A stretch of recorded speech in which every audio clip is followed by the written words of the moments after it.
Santa Inés, patrona de Cumaná, venimos con gran placer la culebra a bailar. Ese maldito animal a mi niñito picó, y si no me lo cura usted, con limón lo curo yo.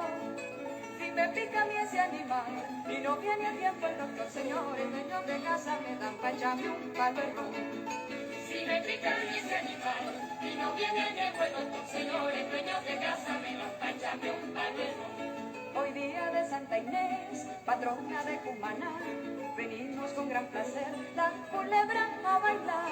Ese maldito animal a mi niñito picó, y si no me lo cura usted, con limón lo curo yo.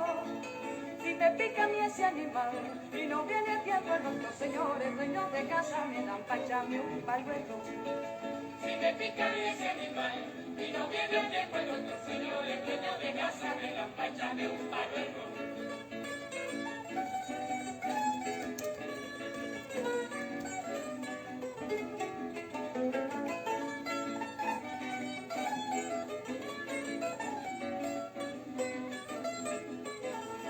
Hoy día de Santa Inés, patrona de Cumaná, venimos con gran placer la culebra a bailar. Ese maldito animal a mi niñito picó, y si no me lo cura usted, con limón lo curo yo.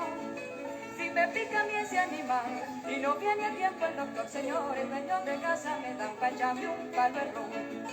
Si me pica a mí ese animal y no viene a tiempo el doctor, señores, dueños de casa me dan pa' echarme un palo de ron. Hoy día de Santa Inés, patrona de Cumaná, venimos con gran placer la culebra a bailar. Ese maldito animal a mi niñito picó, y si no me lo cura usted, con limón lo curo yo. Si me pica a mí ese animal y no viene a tiempo el doctor, señores, dueños de casa me dan pa' echarme un palo de ron. Si me pica a mí ese animal y no viene a tiempo el doctor, señores, dueños de casa me dan pa' echarme un palo de ron. Si me pica a mí ese animal y no viene a tiempo el doctor, señores, dueños de casa me dan pa' echarme un palo de ron. Si me pica a mí ese animal y no viene a tiempo el doctor, señores, dueños de casa me dan pa' echarme un palo de ron. Si me pica a mí ese animal y no viene a tiempo el doctor, señores, dueños de casa me dan pa' echarme un palo de ron. Saludos, estimados amigos digitales, donde quiera que ustedes se encuentren. Reciban mi abrazo virtual, mi cariño, mi respeto y sobre todo mi agradecimiento por seguir este espacio. Mi nombre es José Ríos Lugo, soy comunicador social. Este espacio se llama En Conversación con Ríos Lugo y es una producción del portal informativo El Reporte Global. Escuchamos allí de fondo otro de los temas exquisitos, maravillosos, bellísimos de la música popular venezolana, La Culebra, interpretado por Lilia Vera, nuestra Lila Vera.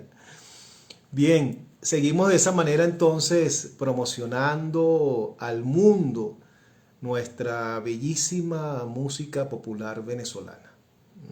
Desde este humilde espacio seguimos en esta misión. Bien amigos, esta noche voy a tener el gusto de conversar con un gran analista político, como lo es Jesús Eguías, presidente de la empresa Datincorp, quien ya está por allí y vamos a darle acceso a la transmisión. En unos instantes vamos a darle acceso a Jesús, que ya está por allí. A buscarlo por aquí para entonces darle acceso a nuestra transmisión. A Jesús Eguía, presidente de la empresa Datincorp. Vamos haciendo aquí contacto con Jesús y ya está por aquí. Okay. Tengamos excelente señal esta noche y podamos llevarle entonces esta conversación. Muy buenas noches, Jesús. ¿Cómo estás, Vale? Saludos. ¿Cómo te va? Bien, bien, gracias a Dios. Aquí con una noche lluviosa en San Antonio de los Altos. y con toda el Caracas. temor de que en cualquier momento se vaya la luz. Sí, en toda Caracas. Sí, así es. Jesús, mira, muchas cosas que conversar contigo esta noche, pero una de las cosas más importantes es que nos cuentes sobre esta innovación tecnológica que desplegaron este fin de semana, exactamente este sábado 7 de agosto, la empresa que tú presides, Datincorp, con la realización de unos estudios de opinión en tiempo real, de transmisión, que muchos tuvimos el privilegio de poder seguir durante todo el día, y a medida que se iba desarrollando la actividad íbamos recibiendo la información en tiempo real. Esto es innovador. No sé si es la primera vez que se hace en el país, pero quisiera que nos contara sobre esta metodología de vanguardia, Jesús.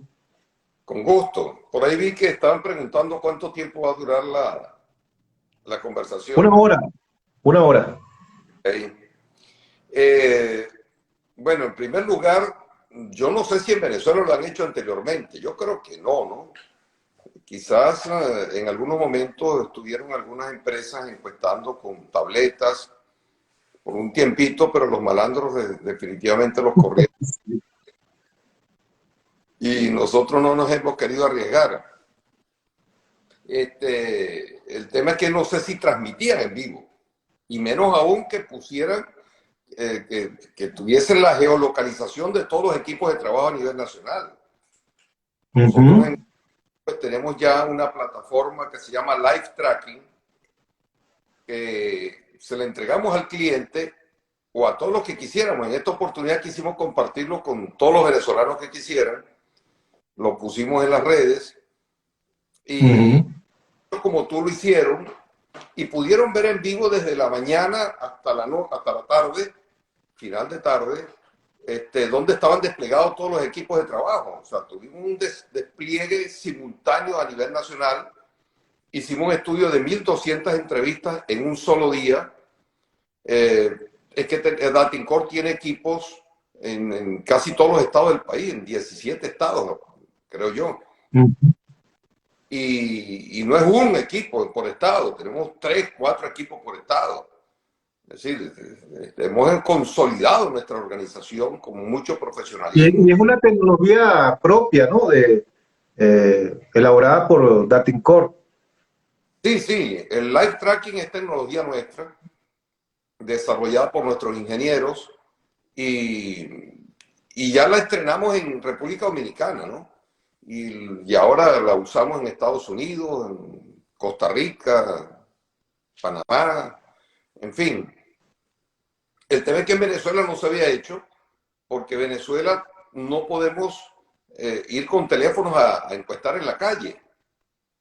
Pero en República Dominicana, donde sí lo podemos hacer, y en todos los países que te mencioné, ¿qué es lo que ocurre? Que los clientes pueden ver en tiempo real la ubicación de los equipos de trabajo, pero y además amplían el mapa satelital que tenemos y ven en donde están encuestando en ese momento. Yo no sé si tú lo llegaste a ampliar y verlo. Claro, yo estuve ahí pegado. Eso es una maravilla. Yo no había tenido acceso nunca a ese tipo de trabajo de esa manera, ¿no? O sea, para mí es una innovación. Sí, bueno, y en República Dominicana, por ejemplo, en las elecciones presidenciales pasadas, nosotros le entregamos al cliente la herramienta, ellos pudieron ver el despliegue de todos los equipos, pero al mismo tiempo empezaron a ver los resultados en tiempo real, porque cada vez que concluía una encuesta y se le daba a cargar al sistema, pasaba a la base de datos, y la base de datos rebotaba automáticamente en las manos del cliente a través de la aplicación. Y el cliente iba viendo el desempeño de las cifras, cómo subían las barras, bajaban las barras. Aquello era una locura, ¿no? Pero es que Y además ni siquiera es necesario refrescar la página. Ella se no, refresca sola. ella lo hace solo. Entonces, Sí. esto significó pues que el día de las elecciones nosotros, no solamente fue un despliegue tecnológico, no solamente fue un resultado en tiempo real, sino que también fue la calidad de la información. Porque nosotros dijimos en el exit poll dijimos que iba a ganar Luis Abinader con el 52.5% y ganó con el 52.7%. O sea, una precisión absoluta que nunca se había dado en República Dominicana. Y de manera que estamos combinando en Venezuela los tres pilares de la productividad y en todas partes donde funcionamos, que son la calidad, los costos, porque operamos a más bajos costos y los mejores costos del mercado, y en tercer lugar los tiempos de entrega que ahora lo acabamos de inaugurar en Venezuela, porque después que terminó el campo de cada estado, inmediatamente pasaban a transcribir la data. Y lo que ustedes pudieron fue la transcripción de la data, que era casi como estar en campo, pues, solo que con unas horas de retraso. Y vieron pues cómo iba desempeñándose todas las respuestas hasta la medianoche del día sábado, cuando ya se terminó todo y ya se sabía pues prácticamente todo. No miento, a la 1, 2 de la mañana pues tuvimos algunas dificultades técnicas en Caracas. Pero evidentemente que eso es algo que nos satisface muchísimo, nos sentimos muy orgullosos de nuestro equipo. Es un equipo muy competente, un equipo muy bien entrenado, un equipo formado en más de 30 años. Claro, hay rotación de encuestadores, van, vienen, pero tenemos un excelente equipo y yo creo que Venezuela lo merece. Venezuela merece que cada día sus procesos de servicios y de producción sean mejores y los venezolanos vamos a demostrar pues que estamos hechos para los restos que vengan, ¿no? Por cierto, me entero hoy que pareciera ser que en los Estados Unidos, ni siquiera en Estados Unidos, tienen esta herramienta. Hay herramientas donde puedes hacerlo, pero las encuestadoras no lo utilizan. ¿Por qué razón? Ahora, ¿nosotros por qué decidimos hacerlo? José, y esto es importante. Porque ha habido una campaña de desprestigio con las encuestadoras. En algunos casos porque las encuestadoras, algunas cometen grandes errores metodológicos, otras porque manosean las cifras, lamentablemente, y en otros casos porque ha habido una campaña nociva donde los números que no me convienen y no me gustan, pues eso significa que la encuestadora es una encuestadora pirata o una encuestadora vendida al gobierno o a la oposición, o es una encuestadora que está manipulando las cifras, en fin. Y nosotros quisimos con esto demostrarle a la gente que en primer lugar sí vamos a los sitios donde decimos que vamos. Y lo pueden ver allí. Y el que no solamente se conforme con el mapa, sino que va al lugar donde está encuestando y nos va a encontrar allí, a menos que hayan recién terminado. Pero alguien le va a decir, sí, por aquí estuvieron los de Datincorp. Y lo otro es que apenas terminan, pasa inmediatamente a transcripción. Eso no pasa por mano de más nadie. De los encuestadores y el gerente de campo pasa inmediatamente al terminar campo, le entrega los cuestionarios a los transcriptores y empieza el vaciado de la data que ustedes lo están viendo en vivo y en directo. O sea, ¿qué espacio hay para estar manipulando nada? Claro, la confiabilidad es absoluta. No, total. Allí. Total. En República Dominicana generó un ambiente de confianza en todos los actores empresariales y políticos de allá. Porque dicen, bueno, esto sí, esto es una demostración de que es gente seria, ¿no? Y aquí no hay espacio para estar inventando cosas. Porque ya sí es... Incluso para el encuestado también le da confianza, porque está viendo también que eso que es un hecho real que está aconteciendo en ese momento y que efectivamente eso va a una data y va a ser parte de un estudio. Es así, es así. Yo creo que de verdad Datincorp ha logrado convertirse pues, en una organización de mucho prestigio, mucha confianza, porque hemos puesto ese empeño. Es decir, nosotros pudiésemos incurrir en lo que hacen algunas empresas, pero ¿qué sentido tiene? Mire, yo le he dicho a algunos, y pongo la mano también por otras empresas que lo hacen muy bien, que son muy serias, ¿no? Pero hay algunas que son extremadamente piratas, entonces manipulan. Yo me sorprendí el otro día con alguien que me decía que no, lo que se hace es que agarran el margen de error. Entonces, si hay un margen de error de 5%, entonces jugamos con ese margen. Entonces, el que está perdiendo por 5 puntos, se lo regalamos para que entonces empate con el otro o el otro pierda. Mira, yo dije, no, que sea eso lo que se hace. Pues yo pequé de ingenuo allí, yo nunca había visto una cosa como esta, ¿no? Y yo digo que no tiene sentido la manipulación de las cifras, porque es que el primero que te pierde el respeto es aquel al que tú estás ayudando con lo que él te está pidiendo a cambio de dinero. Porque sencillamente hoy estás trabajando con él, mañana trabajarás con otro, y el día que él trabaje con otro y saque una cifra que no le guste a este anterior cliente, él va a decir, nada, eso está manipulado porque yo fui el primero que lo manipulé a él. Y yo le di dinero para que cambiara la cifra. Así mismo están haciendo los demás. Claro. Entonces, eso no tiene sentido. Además, es un tema ético, un tema de principios. Yo no me metí en esto para estar haciendo esa chapucería, por Dios. Hay muchas maneras de ganar. Y fíjate lo importante que es que ya más o menos en Venezuela sabemos cuáles son las empresas serias de estudios de opinión, y es muy sencillo porque, por ejemplo, en el caso de las elecciones, los resultados siempre son muy cercanos, pero muy cercanos a los estudios que se han mostrado previos al proceso electoral. Entonces eso es una garantía de que se hizo un buen trabajo y de que se presentó un trabajo conforme a la realidad de los hechos. Sí, no, sin duda. Es que hay una cosa que hay que entender, ¿no? Todas las empresas debieran dar un resultado similar, un punto más, un punto menos. Pero cuando hay 5 o 10 puntos de diferencia, mira, alguien lo está haciendo mal, definitivamente. Alguien lo está haciendo mal. Y porque es que esto es una metodología muy vieja. Aquí no estamos inventando nada. Aquí en estadística no estamos inventando nada. Y en materia de estudio de campo, tampoco. Y todas las empresas, si respetan la metodología, obviamente que vamos a tener un resultado similar.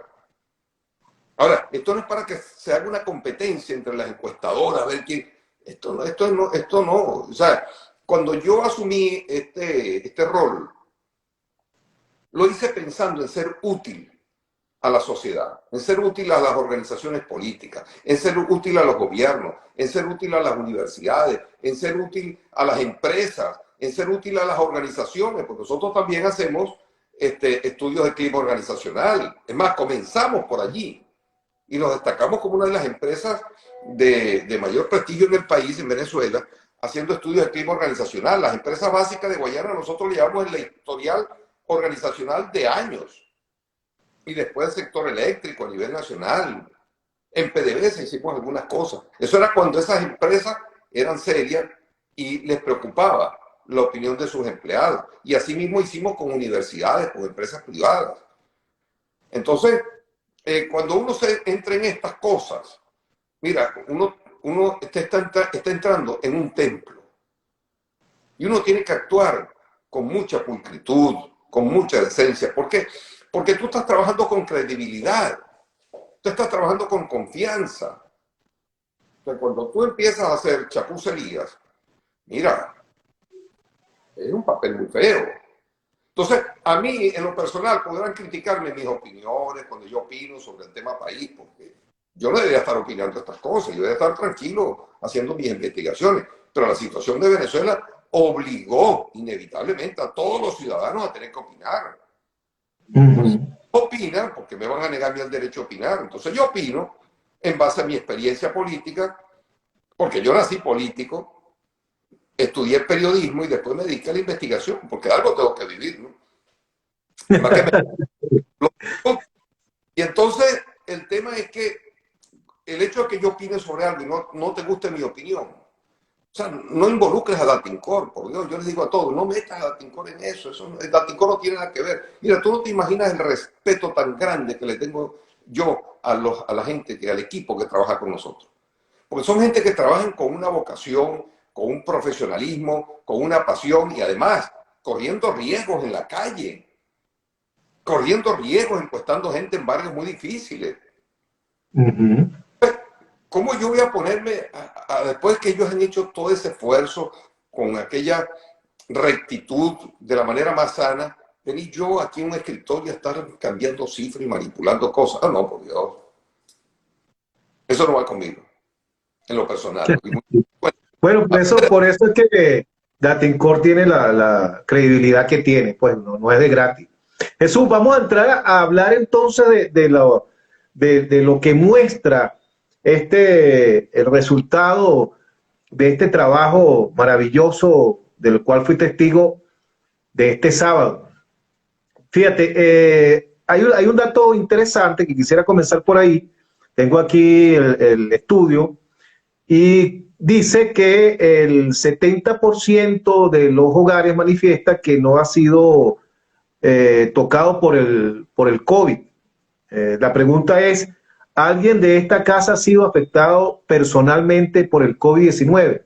Y el 70% manifiesta que no. Eso me parece que es un dato interesante porque, bueno, como aquí no hay cifras, como el gobierno no ofrece cifras de nada, es interesante, bueno, por algún lado ir midiendo qué es lo que ha estado pasando con el COVID en Venezuela. Mira, esta es una pregunta que ha venido evolucionando desde que comenzó la pandemia. Y al comienzo decíamos, ¿quiénes de este hogar de la familia han sido contagiados por el COVID? Después entendimos que no queríamos confusión de ningún tipo. La pregunta es más directa. ¿Quién de esta casa ha sido afectado por el COVID? O mejor dicho, ¿o ha habido alguien afectado por el COVID? Bueno, el 30% de los entrevistados, el 30% de los hogares visitados dice que en su casa ha habido casos de COVID. Cuando hay un caso de COVID en una casa, normalmente los demás caen también. Claro que los demás no caigan. Ha habido casos, yo los conozco, pero generalmente caen. Ahora bien, saca esta cuenta. En Venezuela existe 7.5 millones de hogares. Con el éxodo quizás quedan menos, pero vamos a decir que están igualitos. 7.5. Sácale el 30% a 7.5 millones. Estamos hablando de 2.500.000 hogares donde una persona menos ha sido afectada. Y si son dos, pues ya estamos hablando de 5 o 6 millones de venezolanos que han sido afectados por el COVID. No son cientos de miles, como dicen a nivel oficial. Son millones de venezolanos que han sido afectados por el COVID. Entonces, lo que sí me sorprendió a mí fue cuando le hicimos la siguiente pregunta sobre la cantidad de gente vacunada, aunque sea una vez. Es lo que en Venezuela la mayoría ha sido vacunada una sola vez y el gobierno como que decidió no vacunar no poner la segunda dosis para vacunar con la primera a todos los que pudieran. No sé. Y después como venga. Venga, ¿no? Entonces, Sí. por lo menos para darle algo de inmunidad a la mayoría mientras resuelven el problema. Pero lo cierto es que hay mucha gente que dice que fueron vacunadas. Conozco mucha gente amiga que ya han sido vacunados. No sé si esas cifras sean realmente oficiales o coincidan con las oficiales, pero eso a mí me sorprendió. Pero eso es lo que dice la gente. Pues, o sea, ahí no puede uno meterse en eso. Estamos hablando de que el 37%, ¿no?, de los encuestados manifiesta que ha sido vacunado. Sí, sí. Bueno, yo pienso que eso es más o menos digamos, lo que puede haber, ¿no? Claro, y lo que te decía, esto cobra mucha importancia porque es que el Estado no ofrece, el gobierno no ofrece cifras de nada. Entonces uno está en el aire. Nosotros los periodistas, tú eres periodista y lo sabes, bueno, imagínate, cómo no sabemos cómo manejar esto porque no hay cifras creíbles o ni siquiera presentan ninguna cifra. Es una caja de Pandora eso. Nadie sabe qué es lo que está pasando ahí adentro. Pero bueno, ese es el caso del COVID. Sí, vamos ahora con el liderazgo. Tengo aquí el estudio referente al liderazgo. Dice, ¿usted se encuentra satisfecho con los resultados mostrados por Nicolás Maduro en su desempeño como político? Esa es una pregunta. Y dice que el 63% manifiesta que no está nada satisfecho con ese desempeño de Nicolás Maduro. Bueno, esto no es sorprendente. No es. Luego tenemos la otra que dice, ¿usted se encuentra satisfecho con los resultados mostrados por Juan Guaidó en su desempeño como político? Y aparece que el 77% de los encuestados dice nada satisfecho. Entonces, oye, es como para comentar.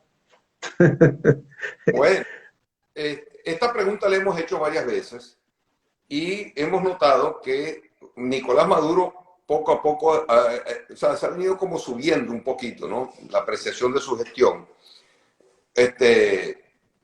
Y ha bajado un poquito el rechazo. Sin embargo, lo sorprendente es lo de Juan Guaidó. Pues. Hace un año era el 88% de rechazo. Ya por lo menos está casi en el 70 y tanto, el 70%, ¿no? 70 y tanto por ciento, casi el 80 también. Yo creo que si eso lo unimos a la otra pregunta que continúa, si quieres la lees para que podamos tener... ¿A quién reconoce usted como el presidente constitucional de Venezuela en este momento? Nicolás Maduro, el 62% dice que Nicolás Maduro. ¿Y cuántos a Guaidó? ¿Y cuánto confía usted en el liderazgo político venezolano? Bueno, esta es otra pregunta. Pero... ¿Cuánto tiene Juan Guaidó como... ¿Cuántos reconocen a Juan Guaidó como presidente constitucional? No, esa no la tengo. Claro. Tú estás hablando, tú estás trabajando es con el resumen ejecutivo. No, tienes que irte a las páginas interiores. Es reconocido apenas por el 6% de los venezolanos como presidente constitucional. Ahora Bueno, bien, fíjate. ¿se trata de Juan Guaidó como tal? Yo pienso que no, es un joven político y yo no puedo decir... Claro, ese es el nombre. Ese es el nombre que... Él se erigió, digamos, él fue fabricado por Donald Trump. Simplemente. Y Donald Trump pues lo convirtió en el presidente legítimo de Venezuela y lo reconoció y lograron pues que 50, casi 60 países lo reconocieron como presidente legítimo de Venezuela. El punto está es que en este momento, después de haber fracasado todo el empeño y toda la estrategia desplegada por Juan Guaidó y el grupo de los Cuatro y la Casa Blanca, etcétera, de Donald Trump, después de eso, los venezolanos perdieron la confianza en Juan Guaidó. Y es normal, eso pasa en la política. Como perdieron la confianza en Nicolás Maduro. ¿Por qué? Porque ambos no han entregado buenas cuentas en el país. Simple y llanamente. Ambos en su desempeño no han hecho las cosas de manera correcta. Ahora, ¿significa que están anulados políticamente? No, ellos tienen todo el derecho del mundo a rectificar, como están haciéndolo en este instante, ya en vísperas de ir a México, y yo creo que eso es positivo. Yo quisiera que el liderazgo político venezolano fuese más confiable. Yo quisiera que Nicolás Maduro tuviese mayor nivel de confianza. Yo quisiera que Juan Guaidó y todos los demás líderes opositores tuviesen mayor nivel de confianza. Porque claro, el problema grave que hay es que en medio de la crisis más profunda que ha vivido Venezuela en toda su historia, esa crisis sorprende al país sin liderazgo de ningún tipo. Sí, y ahí conectamos, fíjate, ahí conectamos con la otra que dice, ¿cuánto confía usted en el liderazgo político venezolano para solucionar la crisis? Y el 47% dice que nada, que no tiene nada de confianza en el liderazgo político venezolano actual. Esto es gravísimo, pero gravísimo. ¿No? Y los que confían medianamente, sumados a los dos, estamos hablando de casi el 80% o más de venezolanos que no confían en sus líderes. Entonces, y ni hablemos de los partidos políticos, cuando evaluamos las instituciones del país, que la tienes ahí a continuación, vemos que las iglesias y las universidades son las que gozan de mayor prestigio y están muy pegadas de aquellos que no confían en ninguno. Pero los partidos políticos tienen apenas el 1% de confianza en los venezolanos. Sí. Como la institución más confiable. El 1%. O sea, se están peleando Los partidos políticos se están peleando el último lugar con los cuerpos policiales del país que están bastante desprestigiados. Sí. Entonces, Mientras que las iglesias tienen el 23% de aceptación, ¿qué que es me el más alto, la institución que tiene más alta aceptación. dice? Luego le siguen los empresarios. Y luego en partidos políticos, si te vas allí, hay una pregunta donde habla qué debe ocurrir con los partidos políticos en este momento. Si están bien como están, o deben renovarse, o deben transformarse porque no sirven, o deben desaparecer y que surjan nuevos partidos políticos. Vemos que la inmensa mayoría piensa que tienen que desaparecer y que surjan nuevos partidos políticos. Y se unes a esa pregunta con la que dice que los partidos deben transformarse porque no sirven, transformarse radicalmente porque no sirven, entonces te das cuenta que estamos hablando de casi el 80%, 70, 80% de venezolanos que tienen un rechazo masivo hacia los partidos políticos. Entonces, ¿cuál es el Fíjate lo que dice, ¿no? La pregunta, ¿con cuál partido o movimiento político usted se siente más identificado? El 56% dice que con ninguno. Y además de eso, te encontrarás con que por primera vez en 20 años, el país está polarizado no entre chavistas y opositores, sino entre los políticos de oficio y el resto de los venezolanos que no creen en ninguno de los dos. Si el chavismo son juntos, suman 57%. el, ¿ah? 57% dice que ninguno de los dos. Los chavistas y los opositores suman el 40% aproximadamente de las preferencias de los venezolanos. Casi el 60% no creen ni en ellos ni en ninguno de los dos. Esto significa que se ha desplazado el mapa político del país, ha habido un acomodo en el mapa político y ha surgido un nuevo sector nacional que no es ni chavista ni opositor, que lo vamos a ver más adelante cuando veamos las intenciones de voto en la parte electoral. Y entonces el tema es, ¿cómo es que teniendo la crisis más grave el país está digamos, sin liderazgo confiable? Esto significa un reto enorme para los políticos de oficio, tanto el gobierno como la oposición. Ambos tienen que responder al país. Y la razón... Bueno, fíjate Jesús, este fin de semana el PSV acaba de hacer primaria. Chucuta, no Chucuta, bueno, como la queramos definir, pero las hicieron. Y el lunes comenzó la inscripción de candidatos en el CNE, que es hasta el 29, y todavía los partidos de oposición no han sido capaces de llegar a acuerdo o aplicar alguna vía para designar candidatos únicos y unitarios. Fíjate, en Caracas hay 14 candidatos a la alcaldía por parte de la oposición. Es un poco allí para que veamos por parte esto. Vamos a salir del tema del liderazgo del país.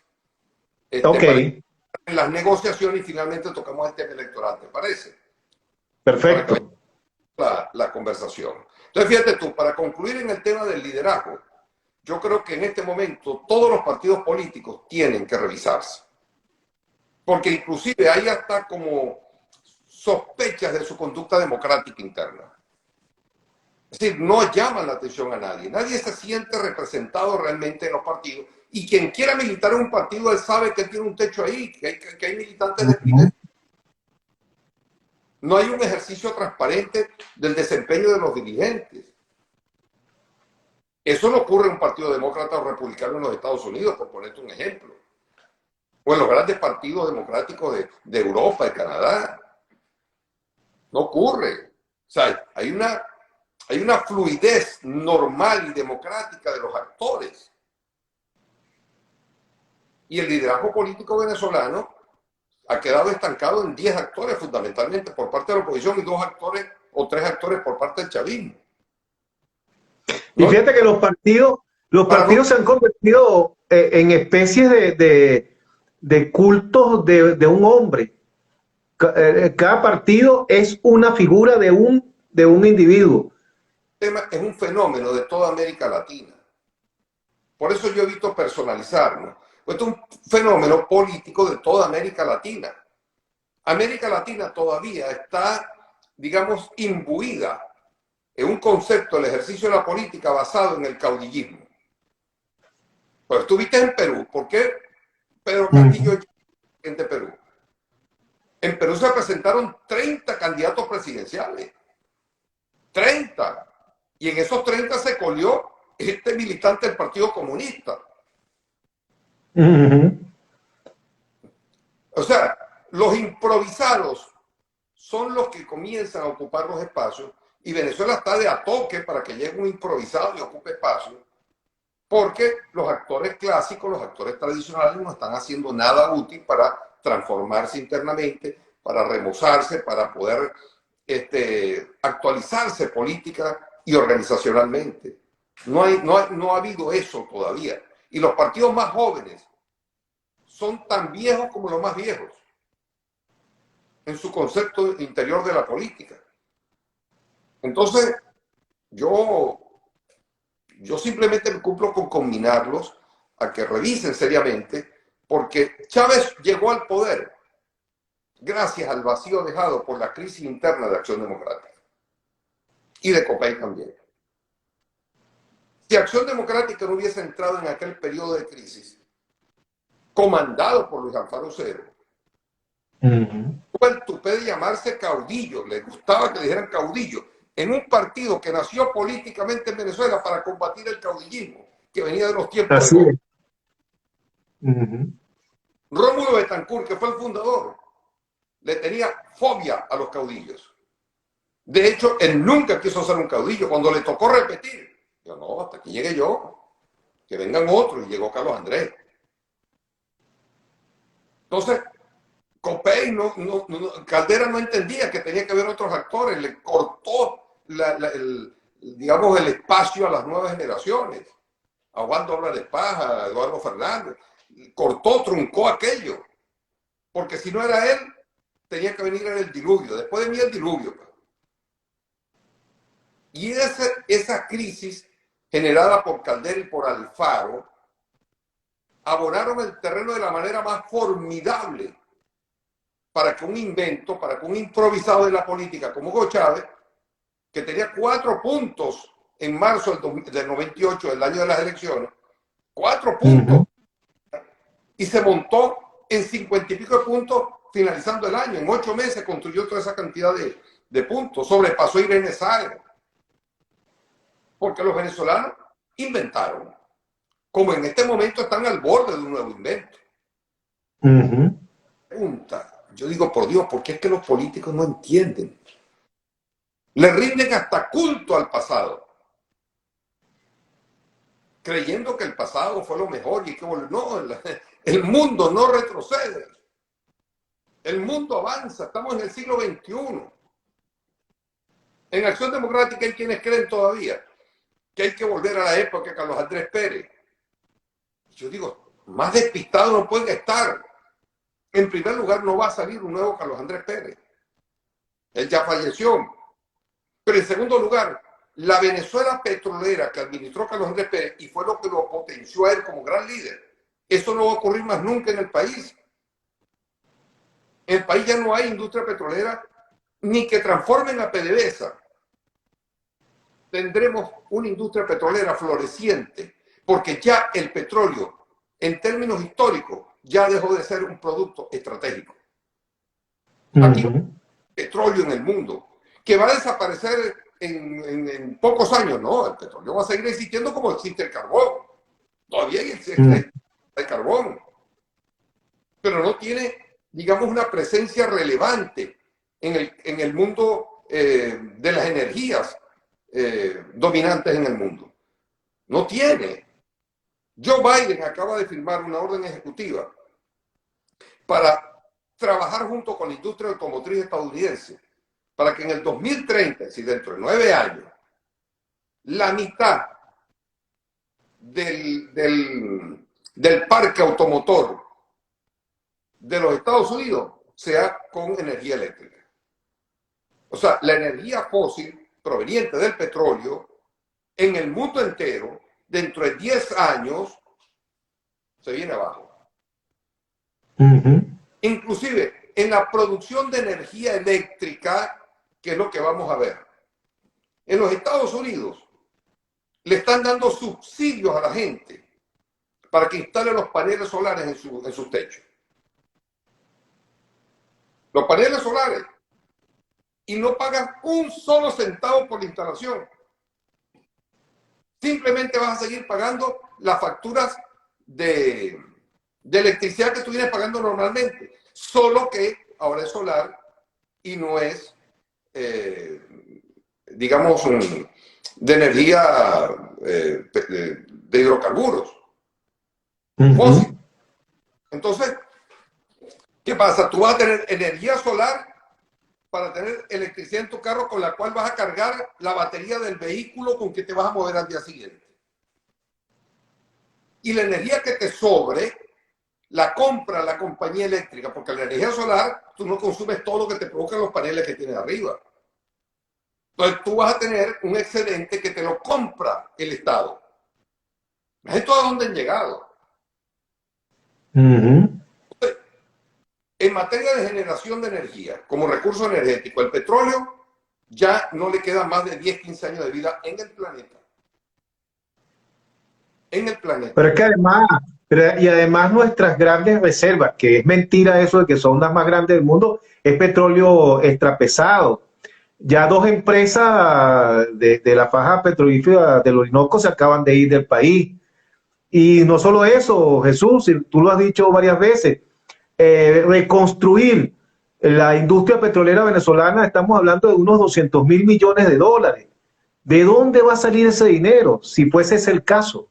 No, mira, va a venir un periodo, digamos, muy breve, de unos años, en el caso venezolano, de florecimiento de la industria petrolera. ¿Por qué?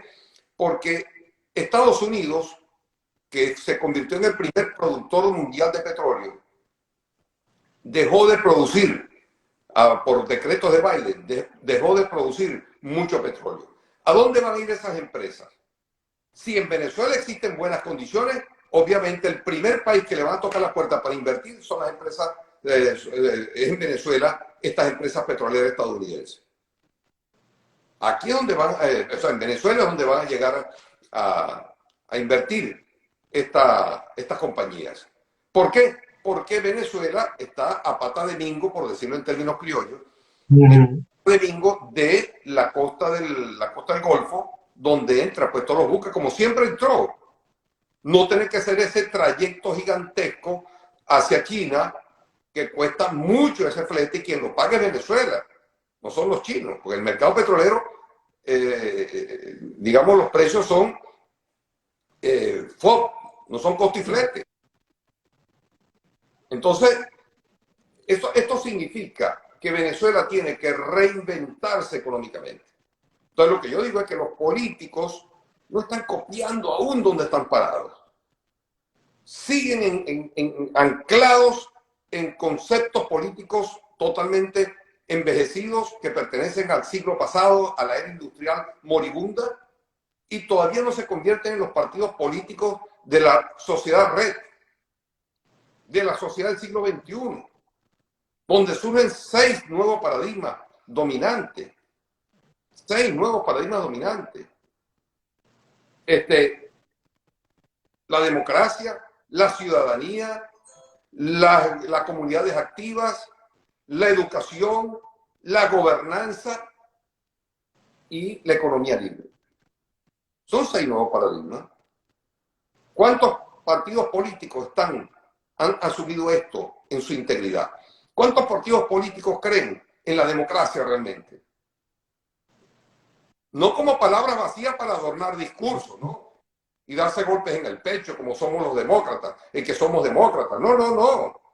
¿Cuántos se comportan en términos reales como de auténticos demócratas? ¿Cuántos partidos funcionan con reglas de juego democráticas?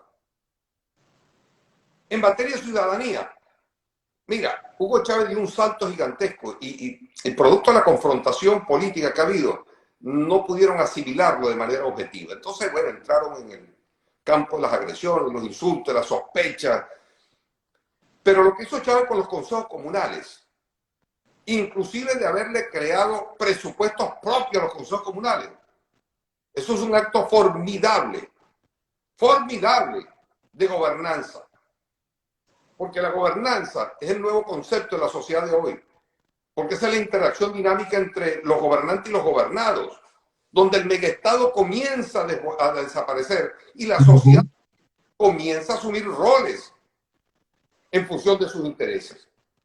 Eso lo comenzó Chávez, claro, muy mal manejado, porque convertir los consejos comunales en plataformas del PSUV, ahí cometió el gran error. Tan así que los consejos comunales se les fue de las manos y ya empezaron a perder elecciones del PSUV y ahí frenaron el proyecto.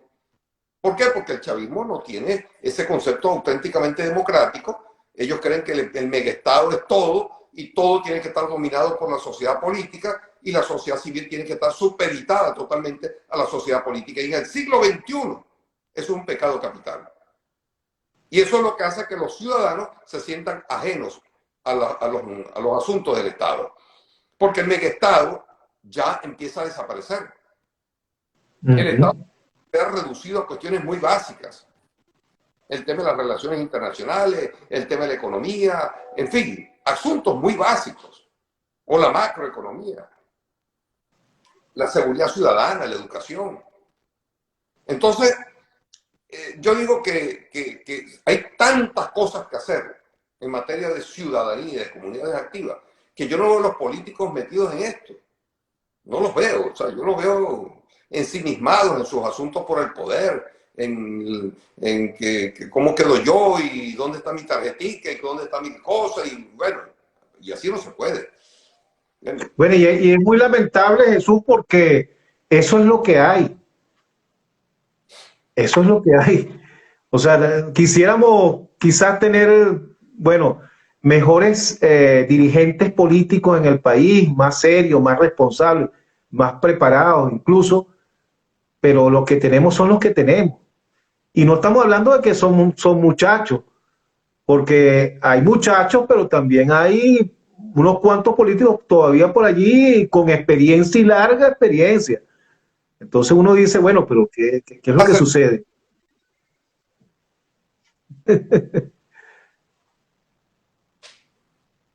Y ahí lo Así dejo. es. Así es. Yo me iba a meter más en bochinche, porque es que por haber estado opinando tanto hasta el año pasado, o sea, porque es que el desespero que quedaba, el ver todos los errores que se cometían, uno tras otro, donde yo advertía que eso del cese a la usurpación era una locura estratégica, eso no se iba a lograr, iban a crear incertidumbre, iban a crear frustración en la población venezolana, no están entendiendo a su adversario, no saben quién es su adversario. Actúan de manera irresponsable, vanidosa en la política, creen que esto es un juego de marketing electoral. Están equivocados. Están ante un fenómeno rudo de la política que tienen que manejarlo con mucha inteligencia política, con mucha sabiduría, con mucha lucidez. Y o sea, ver tanta gente sufriendo y ver los políticos metidos en sus propios asuntos, olvidándose del país. Eso para mí fue un choque enorme. Me vio obligado a opinar y opinar y empezaron a insultarme, a decirme de todas las barbaridades del mundo. Cuando yo decía que Donald Trump no iba a mandar los marines, que eso no es verdad. Y nunca fue verdad. Y eso lo sabía el alto mando de político de la oposición. Donald Trump se lo dijo a Juan Guaidó. Eso no va. Esto es como para crear una amenaza creíble. Pero eso no va. Y si le dijeron no va, lo primero que tenía que haber hecho la dirigencia opositora es decir, bueno, señor, si usted no está dispuesto a llegar hasta las últimas consecuencias, aquí no va a haber manera de sacarlo por la vía de las sanciones, porque los políticos de países socialistas no salen con sanciones. Los jugadores duros no salen con sanciones.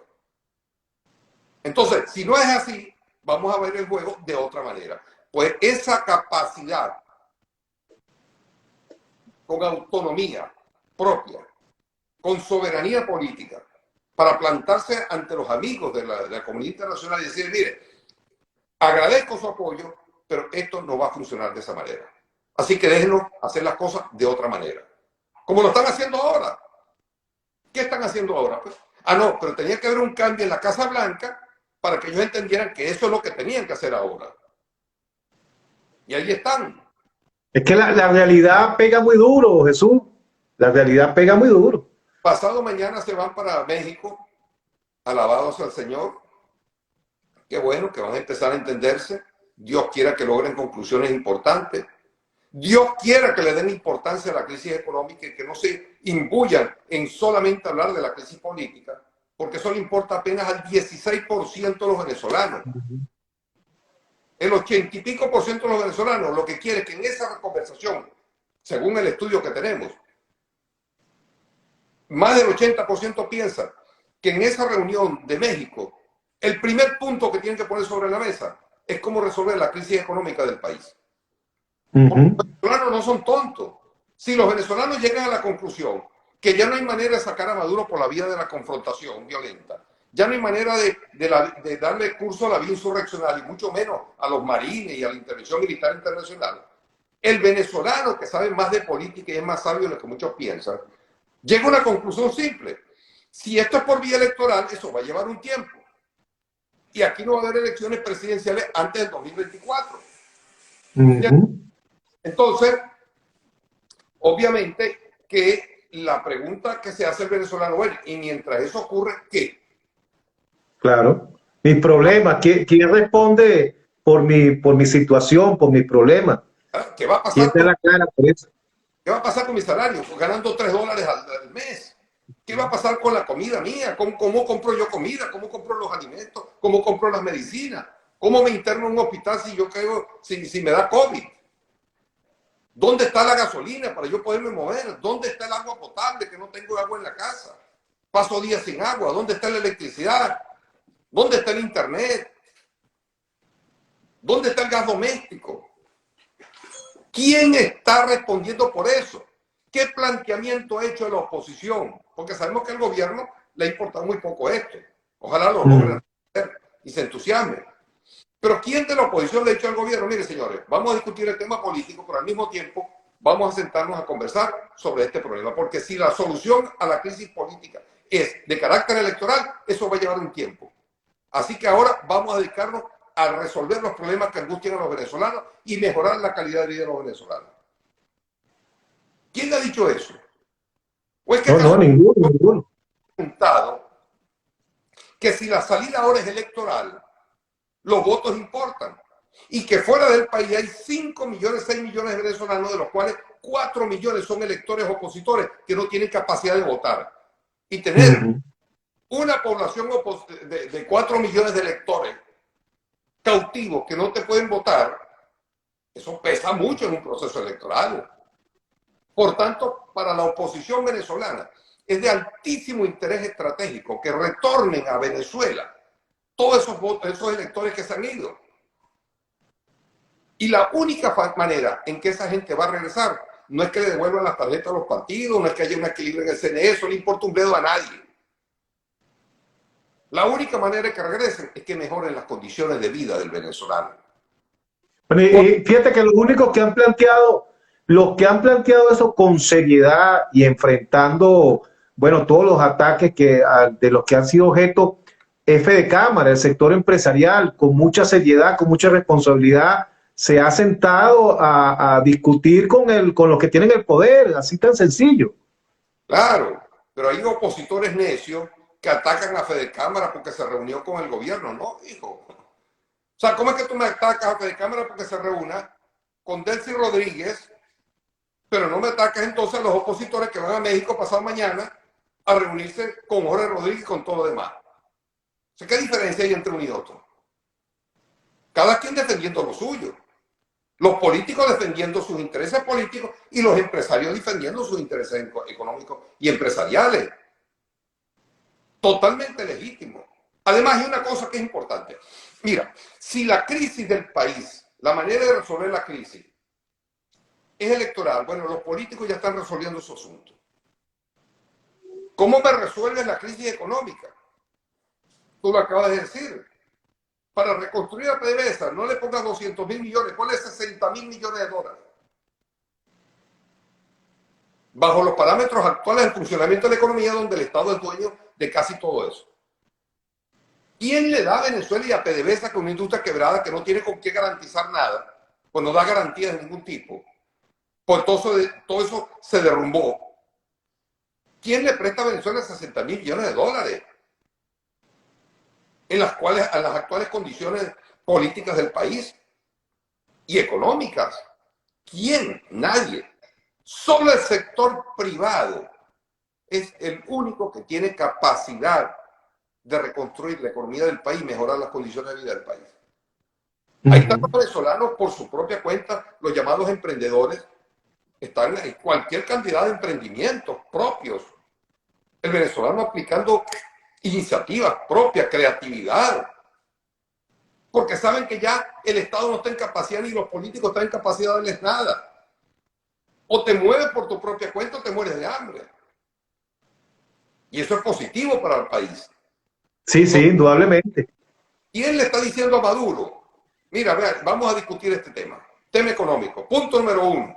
Nuevo marco jurídico para que vengan los inversionistas. ¿Por qué? Porque los inversionistas privados son los únicos que pueden salvar al país, al gobierno, a los políticos, a los partidos, a todo el mundo. Son los únicos que pueden salvar al país de lo peor. Hay que incentivarlos, hay que estimularlos, hay que darles garantías, hay que crear un nuevo marco jurídico y un nuevo pacto social en el país, donde ya no se demonice al empresario privado, donde se respete al empresario privado, donde se valore al empresario privado, donde no se tomen medidas alegres que afecten al empresario privado, porque eso es suicida, eso es un boomerang que se convierte, se va en contra tuya después, como pasó efectivamente en Venezuela. El gobierno de Chávez comenzó a destruir al sector privado creyendo que con eso iba a hacer justicia social. No, cometieron el peor error de su vida, porque dejaron el país en la nada, destruyeron lo que había y no construyeron nada a cambio. ¿Qué hicimos entonces? Pues yo creo que llegó el momento de resarcir el daño causado. Hay que devolverle a muchas empresas, las empresas expropiadas, y las fincas, los sectores productivos del campo, hay que devolverlo a sus dueños. Yo creo que eso es fácil de lograr en este momento, porque yo creo que llega el momento de conciencia de que solo el capitalismo va a salvar al país del caos y de lo peor, incluyendo al propio gobierno. Solo el capitalismo. Y los chinos me imagino que son excelentes consejeros del gobierno del presidente Maduro. Y ahora lo digo por primera vez durante mucho tiempo. Presidente Maduro. De nada, no me puede acusar de nada, porque simple y llanamente, en este momento, reuniéndose en México, están haciendo un reconocimiento tácito a Nicolás Maduro. Claro, por supuesto. Sencillo. Es así. Entonces, mira, yo creo que es importante que tomemos en consideración estos elementos en México, porque ya los venezolanos le dijeron, hicimos una pregunta muy expresa allí, donde dijimos que si no hay elecciones presidenciales ante el 2024, ¿entiendes? Pero se plantea reconstruir la economía, ¿usted apoya esa iniciativa? Casi el 70% de los venezolanos más apoyaron esto. O sea, si no va a haber elecciones ante el 2024, pues vamos a... El 67% de los venezolanos dice que sí. Todos por Venezuela. Es lo que yo vengo diciendo. Tiene que ser un todos por Venezuela, todos por reconstruir la economía del país, todos por retornar la calidad de vida que tenía el venezolano. Luego veremos cómo resolvemos los problemas políticos en el camino, siempre y cuando se garanticen, digamos, normas electorales transparentes. Yo creo que ahora tenemos mejores normas electorales que las que había en el año 2015 y en años anteriores, y creo que se pueden conseguir algunas otras más, y esto es una garantía para que podamos ir a votar en las próximas elecciones. Todavía hay un 50% de venezolanos que son los que creen en que o los que están totalmente decididos a votar, pero si hay observación internacional sube al 57% los totalmente decididos. De manera que si esto ocurre y los partidos de oposición definen ir unidos a ese proceso, yo estoy seguro que la abstención va a ser mínima y la participación puede subir hasta el 70%. no tengo la más mínima duda en ese sentido. Pero si no van unidos, obviamente eso no va a estimular a nadie. Pero sobre todo, si los partidos y los políticos se entusiasman ahora en México y en todo lo que van a hacer, en generar respuesta a la crisis económica, y el país comienza a reflotar, eso va a entusiasmar a los electores y decir, por fin nuestros políticos están haciendo lo correcto y me siento representado. Por tanto, voy a participar en los procesos que él que acuda. La mayoría de los que se están absteniendo en este momento no son los opositores, son los que no están uno de vosotros, porque están obstinados de los políticos. Es así. Entonces, eso hay que tomarlo en consideración. Creo que ya estamos en la hora y 1 minuto. Sí, ya estamos en la hora. Quería preguntarte, Jesús, ¿en qué porcentaje más o menos se ha incrementado en relación a hace tres meses atrás? Creo que estábamos en un 25% la intención de votos, ¿no? Y acaba de llegar ahorita a 50%, o sea que ha sido significativo, viene en un ascenso importante, ¿no? En las elecciones pasadas parlamentarias del 2020, la participación, de acuerdo a las encuestas, estaba en el 36% aproximadamente, creo que fue un poquito menos. Nunca esas cifras son exactas. En este momento ya va por el 50%. Y si se aprueba una observación internacional que Europa está estudiando, eso va a subir al 57%. Y si la oposición decide participar masivamente y lo más unitariamente posible, eso también va a ser un incentivo para votar. De manera que yo creo que vienen momentos importantes. La oposición creo que está tardando demasiado en tomar decisiones que ya faltan 3 meses para las elecciones. 3 meses, pero han perdido como 6 meses en su crisis existencial, y eso se paga en política. Después que no vengan, si pierden las elecciones regionales y municipales y obtienen muy pocos resultados positivos, no le echen la culpa al CNE, no le echen la culpa al gobierno, porque los 5 elementos que se necesitan para salir victorioso por parte de la oposición dependen totalmente de la oposición. 5. El chavismo necesita 2 cosas para ganar con el 20% histórico que tienen ahorita. 2 cosas.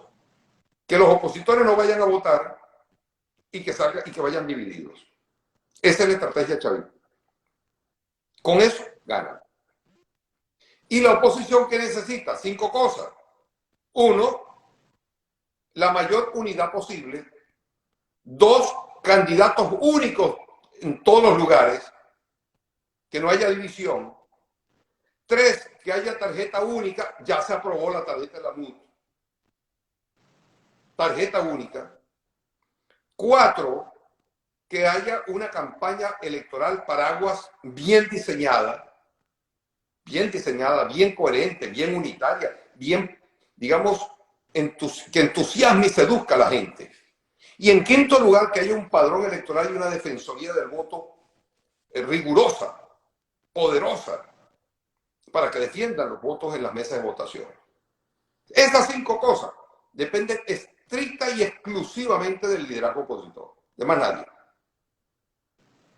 Si no se logran esas, pues entonces no le echan la culpa al gobierno. O es que están esperando que el gobierno los reúne y le diga, mira, únanse para que nos destruyan. O están esperando que diga, pero ya les aprobó la tarjeta única, pues imagínate. Y le quitó los protectores. En el 2015 quitó los protectores, todos los obstáculos. Así es. El gobierno les regaló la tarjeta única a la oposición. O esperan que el gobierno agarre y le diga a los opositores, mira, vale, no vayan divididos, oye, tienen que unirse, vamos, ¿qué necesitan para apoyarlos, para que se unan? Oh, vale, eso van con todos los hierros a ver cómo se dividen y cómo ganan las elecciones. Es algo legítimo, claro, porque así es la política. O es que sí, son estrategias. O es que esperan que el gobierno les organice el padrón electoral. Bueno, y además, y la otra cosa es que el hecho de que haya venido una comisión de la Unión Europea también dice que es muy probable de que haya observación internacional para completar, ¿no? Entonces, ¿qué excusa más puede darse? Mira, yo creo que ya no hay excusa, ya no hay excusa. El que busque más excusas porque realmente no quiere votar, no quiere nada. Porque es que además no están de acuerdo con la línea electoral, pero no dicen cuál es la que hay que hacer. Están en la nada. Y en política, estar en la nada es un pecado capital. Eso es la muerte. Así es. Jesús, ya llegamos al final del espacio. Muy agradecido por toda esta información que hemos recibido de parte de este maravilloso estudio de opinión que ha hecho Datincorp y de tu análisis, que es importantísimo, ese agudo análisis que vienes haciendo desde hace tiempo y que, de hecho, la realidad te ha dado la razón a ti y a mucha gente que, igual que tú, venía señalando lo que hemos conversado esta noche. Un mensaje... Sí. De manera injusta, canalla, de cosas horribles, de gente imbuida en un mundo de odio y de cosas que no se dieron de nada. Pero bueno, como yo no soy político de oficio ni ando buscando puestos, ando tranquilito, dedicado a mi trabajo y dándole por todo el poder del mundo para que se convierta en una organización confiable para los venezolanos y para todos los países donde estamos operando. Así es. Jesús, muy buenas noches. Muchas gracias por tu conversación. Y saludos. Vamos a estar en contacto. Y saludos a todos por aquí. Por aquí está Daniel Santolo, Jesús Cacique, el economista, por ahí también lo vi. Bueno, una gran cantidad de gente felicitándote, por cierto, aquí en la red. Bueno, entonces será hasta mañana, queridos amigos digitales. Buenas noches y muchas gracias a nuestro invitado, Jesús Seguías.